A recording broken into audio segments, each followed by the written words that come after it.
All right, let's dive into something kind of fascinating today. Uh, Superconnectors. Superconnectors. Yeah, you know those people. The ones who are like masters of networking, making these big impacts. I see what you mean. I always kind of Or wondered, they just have a gift for it. yeah, like it's effortless for them. But Well, Scott Gerber and Ryan Paugh, in their book Superconnector, they break it down. oh, cool. So, And they actually say that, like, the idea of traditional networking is, hate that word. it's outdated. Yeah. It just makes me think of those awkward, like, business card swaps. Yeah, stand around, small talk. And you're like just trying to rack up as many. Right. The authors agree it shouldn't be about collecting contacts. Like, It's a competition or something exactly. It's more about, it's about fostering those connections. that actually matter. Yeah, that create value for everyone involved, Okay, that makes way more sense. Quality over quantity. Yeah. Always. So how do you switch from that old way of thinking to this Yeah. to being a superconnector? Well, they talk about a surprisingly simple thing, I- self-awareness. Really? Yeah, it sounds basic, but it's crucial.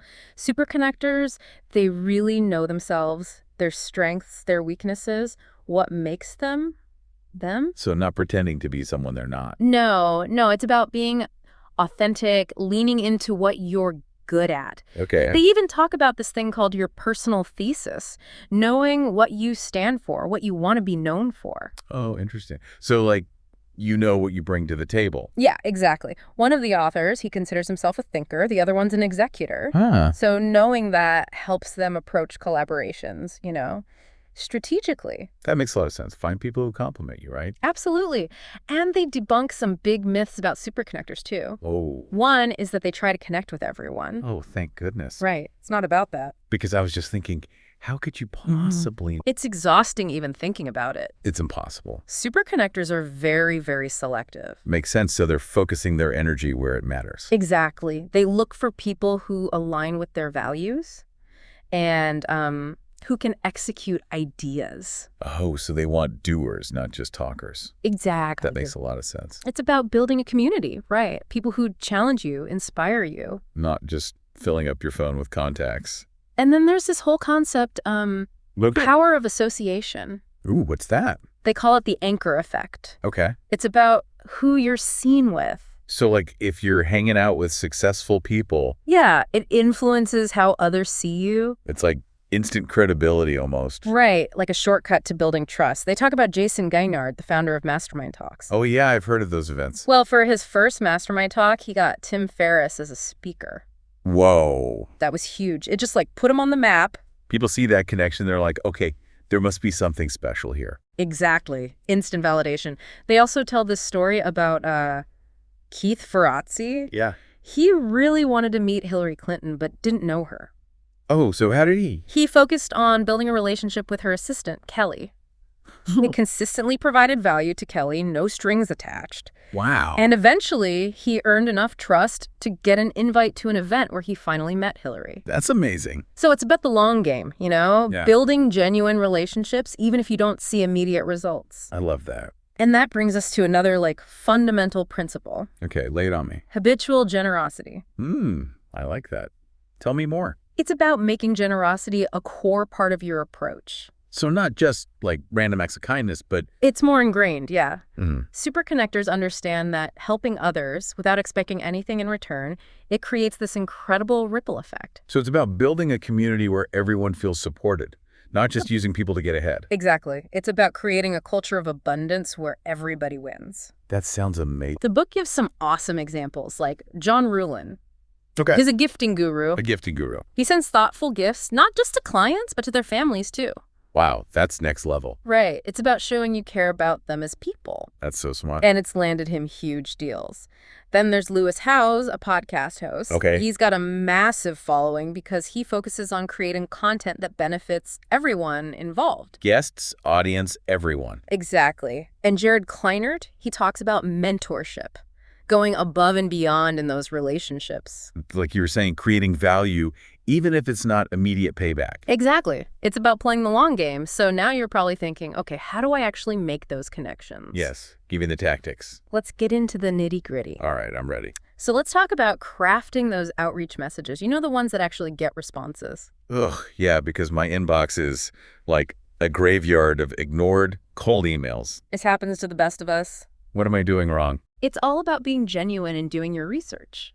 Okay, so less like generic template. Yeah, no more copy and paste. Got it. Remember Jared Kleinert? Yeah. His mentorship with David Hassel. Yeah, that was pretty cool. That started with a cold email. Really? But he didn't just, randomly reach out. Okay. He researched Hassel's work, saw where he could offer value. So it was targeted, specific. Exactly. He made it personal, And it resonated. Okay, that makes sense. And what about social media? Everyone's on there these days. True. The book talks about social proof, especially on platforms like Twitter. Oh, right, because first impressions matter. Totally. It's like, think of those as seen-in sections on websites. Yeah.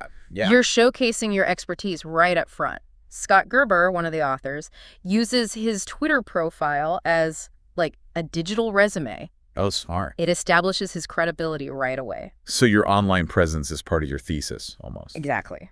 And now let's get to something, introductions. Oh, introductions. I've definitely been on the receiving end of some awkward ones. Haven't we all? How do you do it right? They talk about this idea of double opt-in introductions. Double opt-in, what's that? It means both people have to agree to the connection before it happens. Oh, okay. No more surprises or forced conversations. Love that. So everyone's on board. David Cohen, he is a big name in the startup world. Yeah, I know him. He swears by this. He'll connect anyone with anyone, Okay. but only if they both say yes.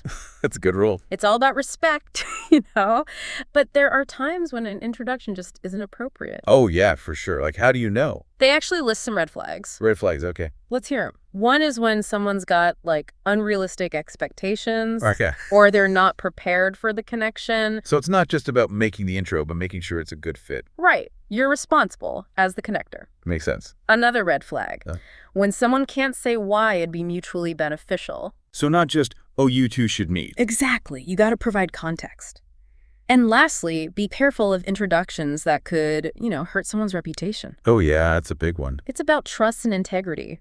Your reputation as a connector matters. So guard it carefully. Exactly. Now, once you've made connections, the real work begins. Wow. Building a community. Community. That sounds intimidating. It doesn't have to be. First, define what community means to you. Like, what's my goal? Exactly. What kind of impact do you want to make? So it goes back to that self-awareness thing. You got it. Then you got to identify your key players. The authors call them the anchors. Anchors. Like the foundation. Yeah, they could be mentors, influencers, anyone who shares your vision. Not necessarily big names, but people who really get it. Right. And remember, it's not about being everything to everyone. Find your niche, your tribe. Exactly. And Yeah. create a dedicated space for them to connect. A Facebook group, online forum. Like a central hub. Right. Like David Spinks, he built this huge community for professionals all through a Facebook group. So you don't need fancy tech. Sometimes simple is best. And then there's John Levy, remember him? Yeah, the influencer dinners. He formalized his community through those. It's like an experience, not just a meeting. Exactly. Creating memorable experiences, that's key. Okay, but event planning isn't my strong suit. Any tips? The book breaks it down into 3 phases. Pre-production, production, post-production. Like making a movie. Kind of. Pre-production is planning, define goals, choose the venue, select attendees. So be intentional about who you invite. Absolutely. Production is bringing it to life, create that atmosphere, encourage conversations. It's more than logistics, it's the vibe. Yeah, you might need facilitators, activities, even time limits on introductions. Wow. And then post-production is all about the follow-up. Encourage connections on social media. Oh, so it keeps going even after the event. Right. Scott Gerber, for example, he's known for his personal touch at events. Right. He'll walk around, chat with people, make everyone feel welcome. It's not about being a big shot, but just being present. Exactly. And Elliot Bisnow, his Summit series. I've heard those are amazing. They're immersive experiences, bringing incredible people together to connect. Wow, it's all starting to click. But it sounds like a lot of work. It is, but it's rewarding work. And we can't forget about one crucial piece. Okay, what's that? Organization. Even superconnectors need systems to manage it all. Oh my gosh, yes. Please help me with that. Let's talk about it. So, organization. Where do I even begin? My contact list is like a black hole. It can definitely get overwhelming, but the book stresses systems, Even superconnectors need them. Okay, so it's not about superhuman memory. Nope. Find what works for you. Could be a spreadsheet, a notebook, fancy software, whatever. So just something to keep it all straight. Exactly. And since we're in the digital age, Everything's online now. they actually talk about how superconnectors use tech in 5 main ways: engagement, research, convening, enhancement, and organization. Whoa, okay, break that down for me. Engagement is being active online, but not just like blasting your own stuff. So actually engaging with people. Yeah, having real conversations, adding value to the discussion. Then there's research. Okay, so before reaching out, Yeah, learn about them, their background, interests. so it's not a cold call, it's more targeted. Exactly, makes the connection more meaningful. Yeah, Then convening. That's creating those online spaces. like Facebook groups or Slack channel. Yeah, where your community can hang out. Then there's enhancement, using tools to stay in touch, send personalized notes. So keeping those relationships warm, even digitally. Right. And lastly, organization, which we were just talking about. Right, my weakness. It's about having systems to manage contacts, notes, follow-ups. So nothing slips through the cracks. Exactly. Some people like simple spreadsheets, others use those fancy CRMs. It's finding what works for you. The tool matters less than how you use it. True, true. They give any examples in the book? Oh yeah, Steve Sims, he actually uses handwritten notes to remember stuff about people. Wow, old school. It's about the thoughtfulness, right? Then there's Ryan Matzner. Yeah. He created a Facebook group just to help people with job connections. So simple but effective. Right. And Michael Roderick, he's got this whole color-coded spreadsheet system. Okay, I'm getting some ideas here. But with all this connecting, doesn't it ever get to be too much? Oh, for sure. They actually talk about burnout and setting boundaries. Oh, boundaries. Yeah. Something I'm terrible at. It's tough, especially if you're a natural giver. Yeah, I always feel bad saying no. But the book says being a superconnector doesn't mean saying yes to everything. Okay, so how do you say no without being a jerk? There are ways. Like Derek Coburn, he uses email templates to politely decline stuff. Ooh, templates. Good idea. Saves time, avoids awkwardness. And Jason Dorsey, he emphasizes adapting to people's communication styles. Oh, so meet them where they are. Email, LinkedIn, whatever they prefer. Exactly. It's about respect.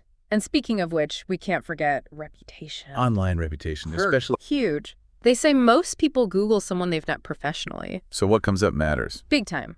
Like first impressions. But online, Right. they recommend building a personal website. Oh, so you control the narrative. Exactly. It doesn't have to be fancy. Lots of easy platforms out there. They emphasize content, aesthetics, connection points, and social proof. Okay, break that down. Content is making sure your site reflects you accurately. Aesthetics is making it visually appealing, you know? So it looks good, easy to navigate. Yeah, people should enjoy being on your site. Connection points are those calls to action, social media links. Make it easy for people to reach out. And social proof is all those testimonials, media mentions, stuff like that. Showcasing your credibility. Exactly. Beyond your website, create content. Blog posts, videos, stuff that shows your expertise. Okay, so position yourself as a thought leader. Right. Find your own voice, your style. It's about authenticity. Exactly. Now, you might be How wondering... do they profit from all this? Good question. And the book says profiting takes many forms, not just money. Okay, so bigger than that. Yeah, achieving your goals, whatever they are, career, business, even just a fulfilling life. Surrounded by amazing people. Right. And they've got examples galore. Anjula Acharya, she's a venture capitalist. Yeah. She attributes her success to strategic relationships. She's got this incredible network in entertainment, working with like Lady Gaga and Britney Spears. Wow, that's impressive. Yeah. But does this only work in, like, glamorous industries? Not at all. John Levy used his network to launch his book. Oh, to get the word out. Yeah, endorsements, media coverage. Makes sense. And Steve Sims and John Rulin, they built their businesses on generosity and Oh, referrals. it pays to be kind. It really does. Jason Gaignard's event series, that's all about community. It's bigger than just the event itself. Right. And then we can't forget about asking for help sometimes. Yeah, we can't do it all alone. And they give tips on making a smart ask. Be clear, specific about what you need. No beating around the bush. Ask the right person at the right time. And provide context. Explain why you're asking them. So they see the value in helping. Right. Follow up, but don't be pushy. Be respectful. Exactly. Parag Marathe, he says, get to know someone before asking for an introduction. That's fair. You're vouching for them, after all. And Michael Roderick, he tells this story about an ask gone wrong. Uh-oh. He didn't realize the person was going through a hard time personally. Oh, that's tough. Yeah. It's a good reminder to be mindful, right? Totally. And finally, They talk about referrals. Referrals, the holy grail. They're like gold. Superconnectors build systems for them. They leverage that anchor effect again, encourage recommendation. So people are spreading the word about you. Exactly. YSC, for example, they have a super simple referral system. Yeah. Just, if you know a phenomenal young entrepreneur, let us know. Straight to the point. Right. It's about making it easy. And lastly, they say, build that referral culture within your team, your organization. So everyone's a super connector in a way. Exactly. Wow, we covered a lot today. My head is spinning, but in a good way. I feel like I've got a whole new perspective on connecting with people. Me too. It's all about shifting that mindset, from transactional networking to building those genuine, value-driven relationships. Exactly. It's about being intentional, generous, and creating a community that lifts everyone up.